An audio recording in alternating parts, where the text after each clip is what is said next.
Google and Jio's smartphone collaboration has been delayed. Oh, that sucks.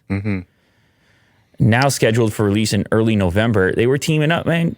Pure Google experience on a very budget smartphone from a dominant player in the telco space in India. The JioPhone Next, a smartphone being jointly developed by Google and Indian tech giant Jio Platforms, has missed its planned September 10th launch date.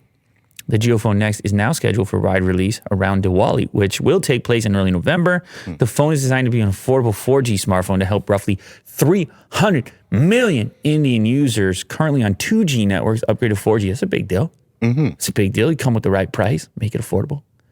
It's kind of like a even more budget Pixel by the looks of it, right? Look at the interface, very clean Google experience. Yeah, Android Go. Not too modified.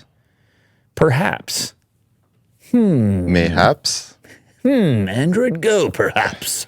Work on the phone was announced in 2020, and Google announced a $4.5 million investment in Jio. That doesn't seem like a lot of money for Google. 4.5. They're like, go make this phone. You got 4.5. Yeah.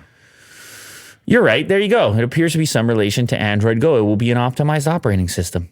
That's what XDA developers said. All right. Well, I wouldn't mind getting my hands on this when they actually do it. I'm curious about it, especially if they think they're going to sell 300 million of them. Well, they don't think that, but they're just talking about the market that they can address, which is the 2G phones in India. It's crazy. 300 million 2G phones. That's a slow connection. Well, I don't got to tell you. You're over there, 5G guy. Take it easy.